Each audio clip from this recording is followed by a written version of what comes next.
The Oklahoma City Thunder came into the 2024 season with expectations to be nothing more than a play-in team.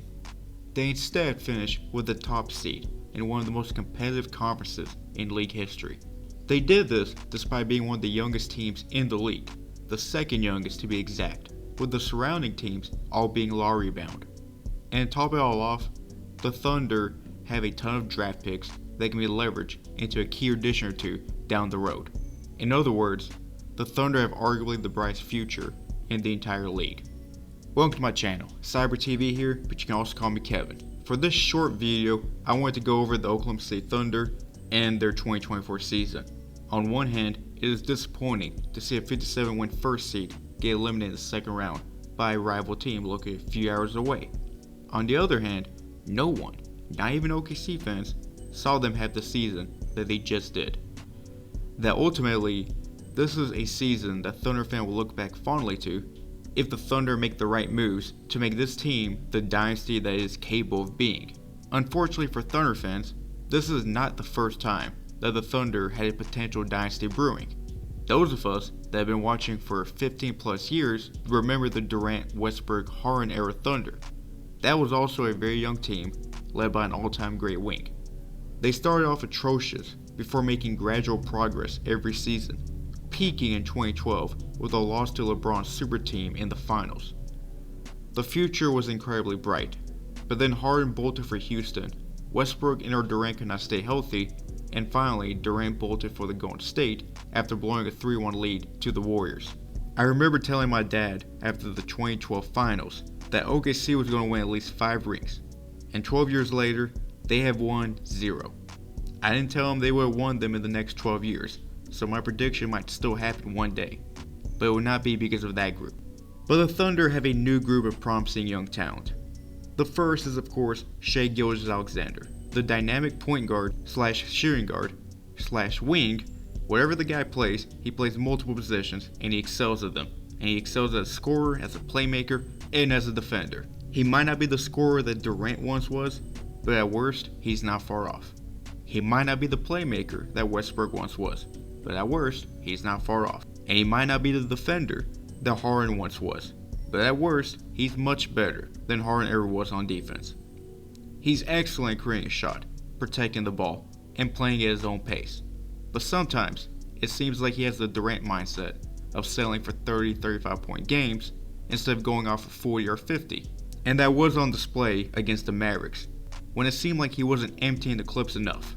But to be fair, that was his first true postseason as the first option, and I came away believing he was a bona fide superstar, a player you could build a championship roster around. The problem is that right now, the rest of the Thunder is not there. Chet was the second best player on the team, and was essentially a rookie as he was injured in his first pro year. He averaged 16.5 points, 8 boards, and 2.4 assists while shooting 53%. If Chet wasn't a rookie at the same time as Victor Wembanyama, he would have been an easy pick for Rookie of the Year.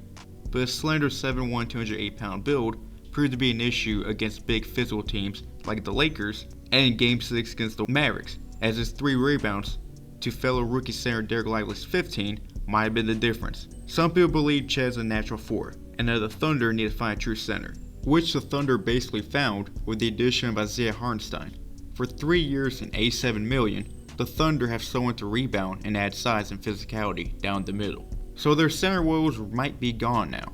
The next pressing issue is a reliable second option, and the Thunder have 2 guys that could fill that role. Chet again averaged 16.5 as a rookie and could be a 20 plus per game scorer down the road.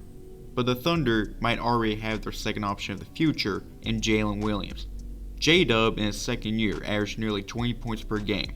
He will enter the following season as a 23-year-old with the Thunder, having a team option for 2 more years before he likely garners a huge payday. So Shai, Chet, and J-Dub are untouchable. Shai's the bona fide superstar to build around.